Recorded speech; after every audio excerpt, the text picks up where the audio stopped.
Now your local Southern Cross news. And Canberra pub King O'Malley's is today sprouting gargoyles. It's all part of this week's Groovin' in the City entertainment. The real-life gargoyles will climb out windows, scale buildings and move amongst the lunchtime city crowd. And that's ABC News. Stay with us now for Stateline with Chris Kimball coming up next. We'll leave you tonight in Civic, where some amazing sand sculptures have emerged along City Walk. Have a great weekend. Good night.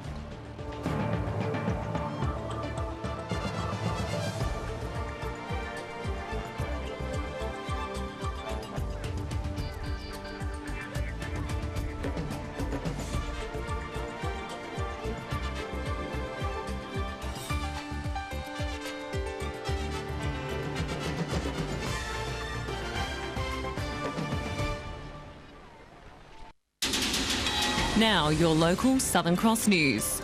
And legendary jazz performer James Morrison will entertain the Canberra City lunchtime crowds today as part of Groovin' in the City. Acting Chief Minister Katie Gallagher is encouraging all workers and shoppers to enjoy the free entertainment. It's happening at Garema Place from 12:30. And Canberra pub King O'Malley's is today sprouting gargoyles. It's all part of this week's Groovin' in the City entertainment. The real-life gargoyles will climb out windows, scale buildings and move amongst the lunchtime city crowd. And legendary jazz performer James Morrison will entertain the Canberra City lunchtime crowds today as part of Groovin' in the City. Acting Chief Minister Katie Gallagher is encouraging all workers and shoppers to enjoy the free entertainment. It's happening at Garema Place from 12:30.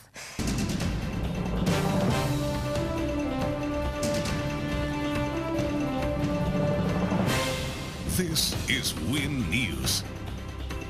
Thank you very much. Weather is next, and then artists bringing Civic to life.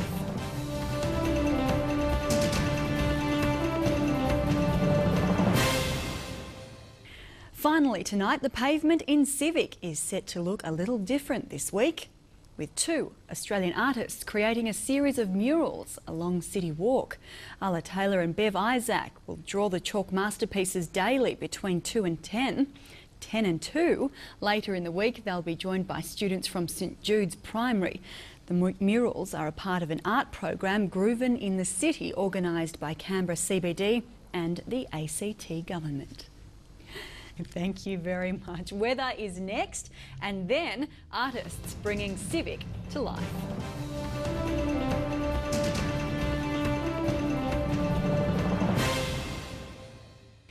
Finally tonight, the pavement in Civic is set to look a little different this week, with two Australian artists creating a series of murals along City Walk. Ala Taylor and Bev Isaac will draw the chalk masterpieces daily between 2 and 10. 10 and 2. Later in the week, they'll be joined by students from St Jude's Primary. The murals are a part of an art program, Groovin' in the City, organised by Canberra CBD and the ACT government.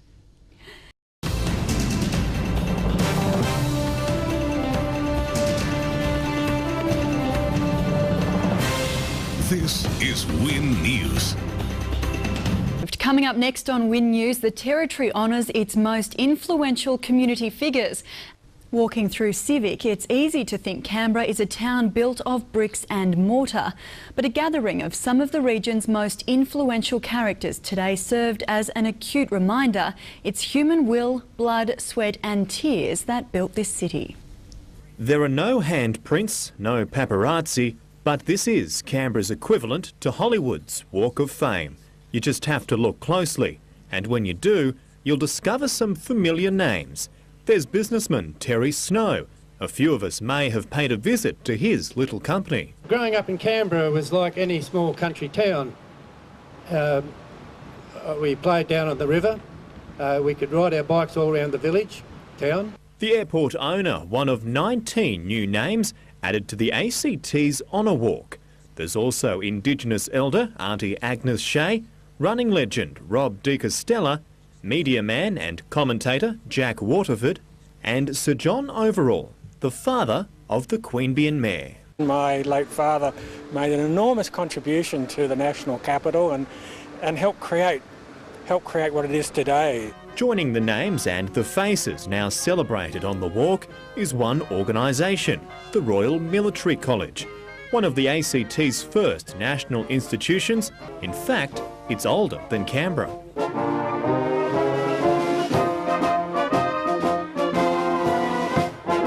The ACT Honour Walk is in the heart of Civic, and there's now a sign so you don't miss it. Lachlan Kennedy, Win News.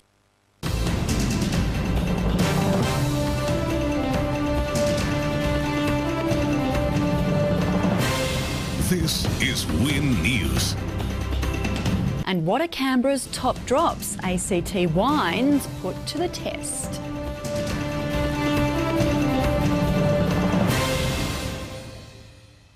The Canberra Regional Wine Show has registered a record number of competitors, all vying to be crowned Winery of the Year. Judges say the field is tight.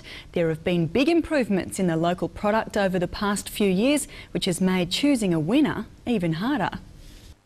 Local winemakers know what it takes to produce a decent red or white. There's no doubt that in the last 5 or 6 years the quality of wines in our region has increased dramatically. The quality of the local product is creating fierce competition. This year, judges have been sniffing, sipping, swirling and spitting the finest beverages from more regional vineyards than ever before. You have to spit everything out. Of course, you taste a little bit, but when it's a really good wine and you're considering for a gold medal, I always like to have just a little bit of it, just swallow it, because then you get the full sensation of the wine. We had around 285 last year and 305 this year, so that's a significant increase. The aroma as you walk into this room is quite simply amazing. There's tones of every fruit you can imagine, from the Sauvignons and the Rieslings. Quite simply a treat not only for the taste buds, but also the nose. Wine has all of its different parts, and if you've got all the parts working together so that you can see the oak, say, and the fruit and the tannin and the acid and all the different parts coming together seamlessly, that's when the great wines really emerge. The Capital Region's top drop will be announced tomorrow, while a public tasting will take place on Saturday at Exhibition Park. But tickets are limited. Rob Herrick, Win News.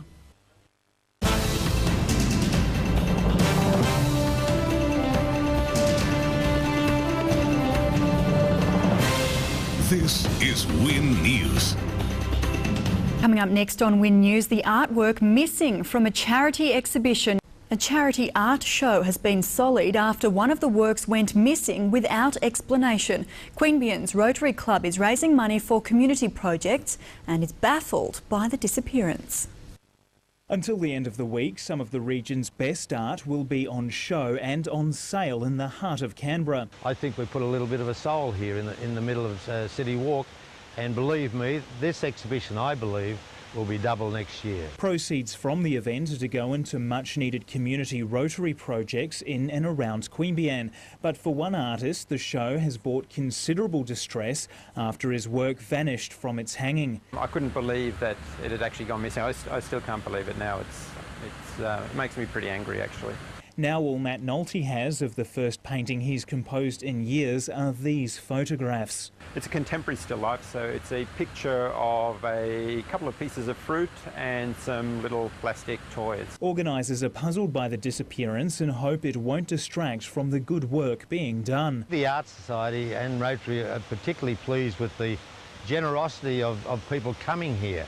The crowds are enormous. Anyone who knows where to find the painting is asked to contact police or the Queanbeyan Arts Society. Rob Herrick, Win News. Police are investigating after an artist's painting was stolen from the Rotary Charity Art Show in City Walk Civic. Queanbeyan artist Matt Nolte says the 102 centimetre wide and 72 centimetre high acrylic painting was taken on Saturday night. The Canberra International Film Festival has unveiled its lineup for this year. Now in its 14th year, the festival will invite audiences to see inside. With 53 films from 26 countries, the festival director is keen to appeal to Canberra's multinational community. One of the things that people expect is to see the best international cinema from around the world, independent films that you're not otherwise going to go and see. The 12-day event will host several Australian premieres, and in a major coup, the event's opening night film Fair Game will be shown ahead of its international release date. And I saw the film at Cannes and I just knew that it would be a perfect opening night film for Canberra. And I probably spent 5 or 6 months chasing the film after that. The festival opens on the 27th of October. Time now for weather, and Mark, I'm involved with the Canberra International Film Festival, as you know, and we expect to see you there for each of those 53 films.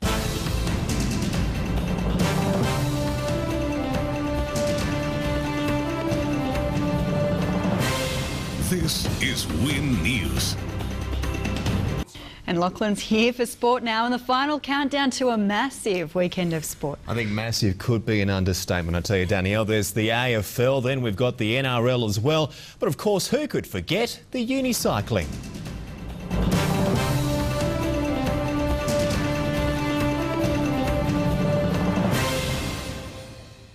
What a great story. Now, if you are looking for a break from all the footy grand finals over the weekend, there will be action of a very different kind all over Canberra. The Unicycle National Championships are on and promise to provide a one-of-a-kind experience for anyone who'd care to watch. Yes, it's a sport, and yes, these riders take it pretty seriously. Unicycling is alive and well in Canberra and about to get a lot bigger. Most people have never even heard of it, so it's completely new to them, and there's some pretty crazy things to see. Starting tomorrow, the best riders in the country will pedal off at the Nationals. Events will be held all over the capital, including Garema Place, the Woden Skate Park, the Tuggeranong Basketball Stadium and even Mount Stromlo on Sunday. We got freestyle, which is kind of like figure skating on unicycles. So we got the most impressive stuff is the street competition. 15-year-old Brandon Nankervell is the reigning junior world champion in the flat and street events. Now he has to compete in the opens category. I practice in my backyard, just locally down the town.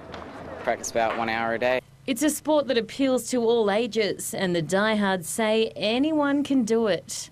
Balance, and you need to do practice, and you need to be able to ride on a flat area. And while a broken arm may not be the best advertisement for a sport looking to spread its wings... I fell off my bike, ironically, not a unicycle. So a two-wheel bike? Yeah. So is unicycle safer?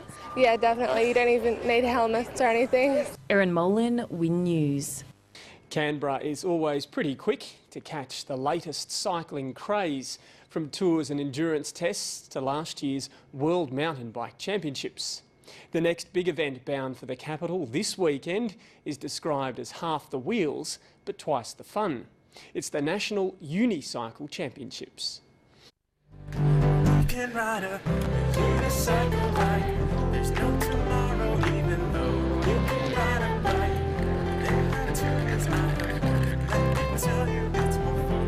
Most people, when they see these things, they just think, how the heck do you do this? I like when you're going really fast and you just do it. Yeah, that's fun. It's just generally lots of fun, yeah. Yeah, people love the fact that I unicycle something a little odd.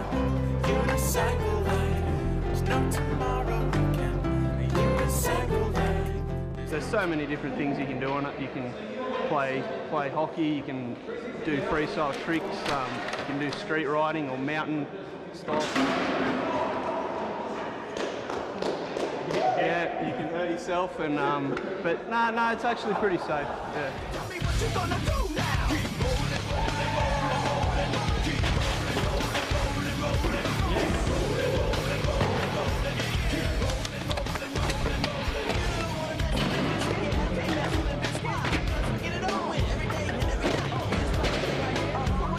You generally don't hurt yourself badly. You know, a few bruises and bumps. You get a few bumps on your shins from the cranks. You've discovered recently that it can be a bit painful at times when you hit the deck on a unicycle. You did yourself a bit of damage? Yeah, I've broken like 5 bones in the last 4 years. Yeah. You've been riding for 4 years and you've broken 5 bones. That's a pretty good strike rate. Yeah. Like, I do it, I risk my life a lot.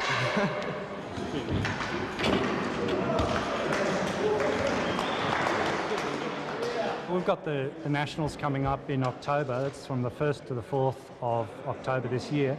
And that'll be people from all over Australia coming into Canberra. We're going to go out to Stromlo, do some uni, which is off-road unicycle.